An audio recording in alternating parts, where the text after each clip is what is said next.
is from a 30-year-old assistant professor. She's asking, Namaste, sir. Often, while talking to friends and colleagues, I tend to nowadays talk about the Upanishads, but they see it as some sort of exotic, different type of readings that I'm undertaking, as opposed to realizing that they are the very essence, the authority on life. In my social circle, an academician is an authority. I cannot seem to communicate that Upanishads are not a side study, but really everything that could be seen and heard. There's no question at the end, but I think she's asking that how do I communicate to them that that the Upanishads are really the essence and authority of life, and also why is such You a will have to situation? continue going deeper into the Upanishads. Two things will then concurrently happen. One, you will gain the conviction and the argument to be more convincing to others. Secondly, you will lose the need to be more convincing to others. Oh, you will gain the power, the argument, the clarity to be more convincing to others. Equally, you will lose the need to be more convincing to the others. In your question, I sense a lot of need. Where does that need come from? That need comes from the desperation to keep the company of the Upanishads and still not lose your old company. If you are with the Upanishads and with people who do not acknowledge the Upanishads, what are you doing with those people? Right now, it is not as if you want to do others a favor by explaining the Upanishads to them. Right now, you are in a need to explain to the others because probably you cannot afford to be without the others. That is because your study of the Upanishads is still not deep enough. What is liberation? If not liberation from bad company? Of what use have the Upanishads been if they could not give you the strength, the conviction to reject bad company? And bad company is not merely that which would abuse the Upanishads. If you think of Upanishads as some exotic toys, what else is bad company? What else is bad company? So it's a funny combination. You become more capable of explaining to others, and you become less needful of explaining to others. Now you do not explain to others because it's an obligation upon you. Now you do not explain to others because you cannot survive without the others. Now you explain to the others from a position of strength, not a position of desperation. And that's when the funniness in the story continues. That's when others realize that Upanishads indeed do have power.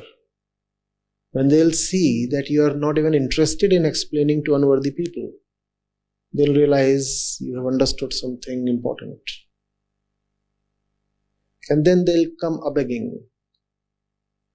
They'll say, please tell us what you have known. Please tell us what you have known. And now you're not desperate to explain to them.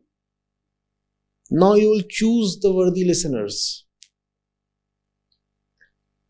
And when the worthy ones will be there, you will find you are very capable of explaining to them. Initially, the condition is the opposite. You are desperate to explain to others and not capable of explaining at all. So you can imagine what happens. You run around gathering people, trying to convince them that the Upanishads you have recently gained familiarity with are nice things to read. But you yourself don't have much depth. So the crowd that you gather does not get impressed by you. Your arguments have hardly any depth. So there is this huge crowd you have gathered out of your need, out of your own desperation to maintain relationships and company. And the crowd just feels bemused and amused. What is this new thing he has gotten into?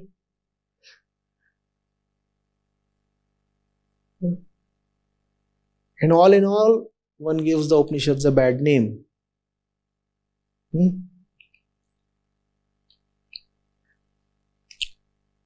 Some smart chap comes up with a smart question, and that fellow has had nothing to do with spirituality at all, and he comes up with a funny question. People are smart. And you have no proper response. What have you done to the Upanishads? You have given them a bad name. First thing in liberation is feel empowered to dismiss unworthy people. Why do you have to be in their company?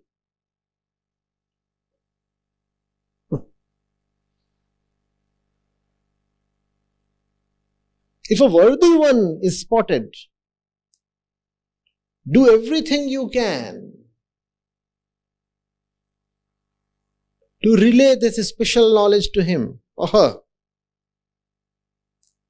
But unworthy ones, unwilling ones,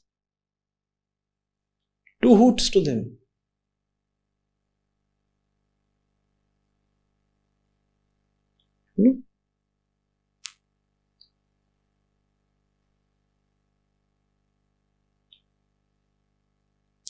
People come, take the Upanishads from here, and then feel depressed. Their parents or spouses are not heeding to the Upanishads. So I ask them, why must your spouse or your parents be the first ones to gain this knowledge from you? If they are not listening to you, go and teach this to your neighbor or to some random person on the street. No? There are so many eligible and willing people. They'll be very happy to receive this knowledge from you. But to them you will not go because you do not have a blood relationship with them, because you do not have selfish interests tied to them.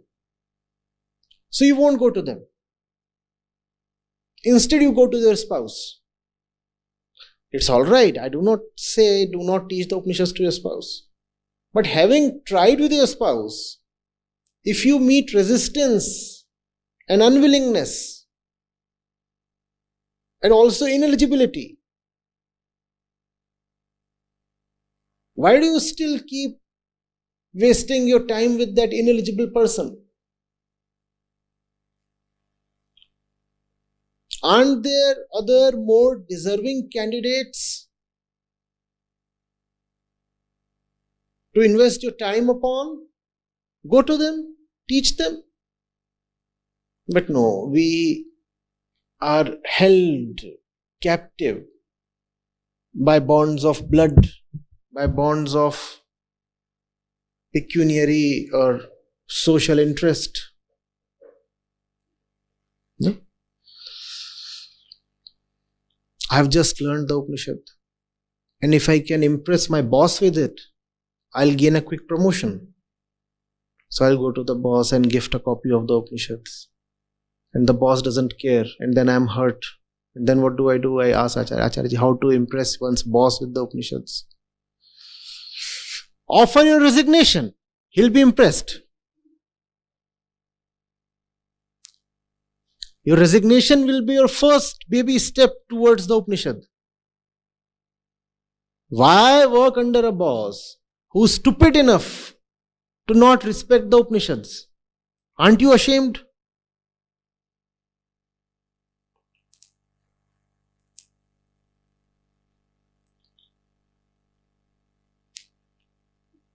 But the boss is boss. Even if the boss throws the Bhagavad Gita to the dustbin in front of you, you will not resign. Because we are servants to money. No?